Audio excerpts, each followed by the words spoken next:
Last night, I was able to see one of, if not my most anticipated movie for 2023, Infinity Pool. But did it live up to the hype? Was it everything that I was hoping for and more? Let's talk about it. Infinity Pool is, of course, a 2023 science fiction horror film directed by none other than Brandon Cronenberg, starring Alexander Skarsgård, Mia Goth, and Cleopatra Coleman. Guided by a seductive and mysterious woman, a couple on vacation venture outside the resort grounds and find themselves in a culture filled with violence, hedonism, and untold horror. A tragic accident soon leaves them facing a zero-tolerance policy for crime. Either you'll be executed, or, if you're rich enough to afford it, you can watch yourself die instead.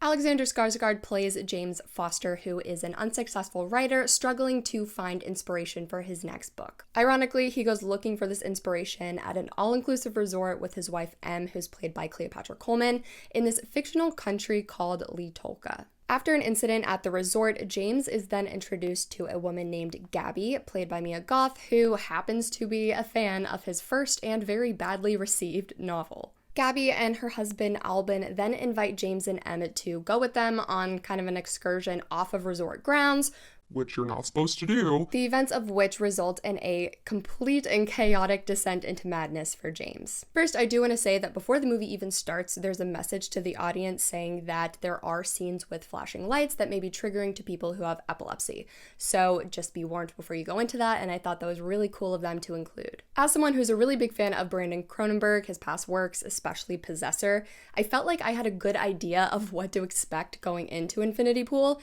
which is so stupid. I don't know why I feel like I always know what to expect when going into like a horror movie, especially one by a Cronenberg. That's just dumb. But the casting decisions, along with the director that I know that I love, really turned this movie into probably my most anticipated for 2023. Of course, we all know and love Mia Goth, but I was really excited to see her and Alexander Skarsgård on screen together. I very much enjoy him as an actor. I loved his performance in The Northman, so I had a feeling that they were going to have great chemistry, and they do. That chemistry only intensifies the hedonistic and almost primal atmosphere that Cronenberg so effortlessly creates. One of my favorite parts of this movie was the fictional setting of Litolka. Not only was it something really different and cool, but they actually went and created a whole backstory of culture and traditions and even a language that helped us to believe that this was an actual place. It was awesome. And like it says in the synopsis and the trailer, as a part of that culture, the punishment for a crime being committed is death. However, due to the fact that it is a place that the wealthy like to visit, they've created a loophole for those people to kind of escape that harsh sentence that really benefits both sides. I've heard a lot of people say that they're kind of over the eat the rich stance that a lot of movies have taken recently.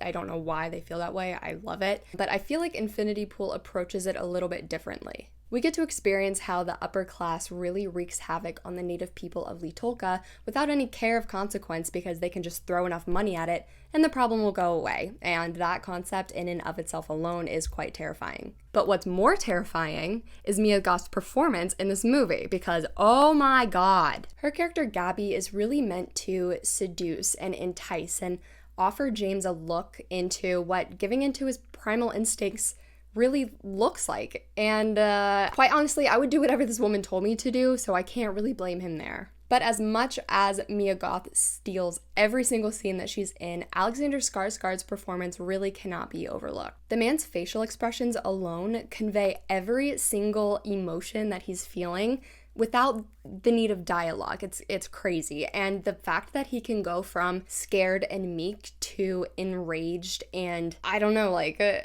beast-like. I don't want to say beast-like, but if you've seen his performance in The Northman, you can really tell that he pulled a lot on that experience and brought it to what he does in Infinity Pool. His performance really was just hypnotizing to watch, and I loved every single second that he was on screen. Now, we've all seen the reviews that says that Infinity Pool is a movie that is grotesque and over-sexualized and has a very questionable ending. And do I agree with those things?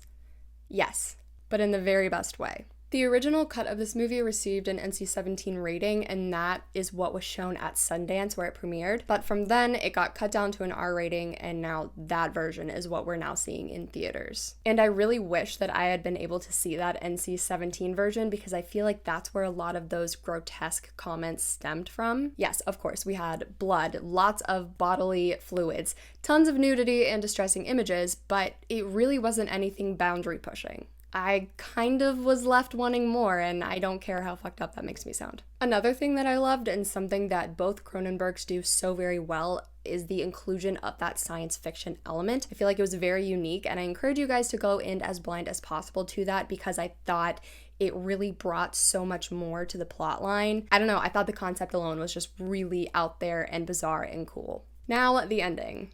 A lot of reviews that I've read have said that they felt like there wasn't a complete resolution to the events that took place in the film. And while that's perfectly valid, I agree with you in some ways, I felt like that was very intentional, especially with the theme of class separation and how it's very easy for people who have a lot of money to fix their problems can just move from one thing to the next, while maybe somebody who's not in that same exact position can heal the way that they can heal. I saw someone call this a really fucked up episode of White Lotus. They're not wrong.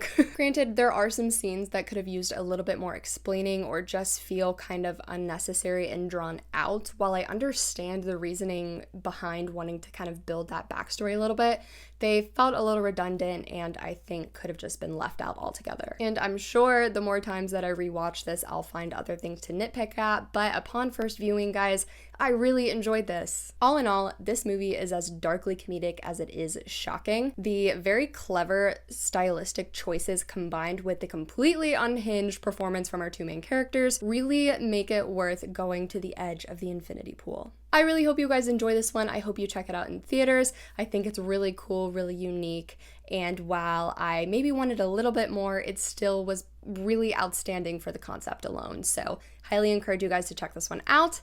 And thank you so much for watching. If you enjoyed this video, I would really appreciate it if you give it a thumbs up. But if you really want to make my day, just click that subscribe button and join us next time. Thanks again, you guys. Stay creepy.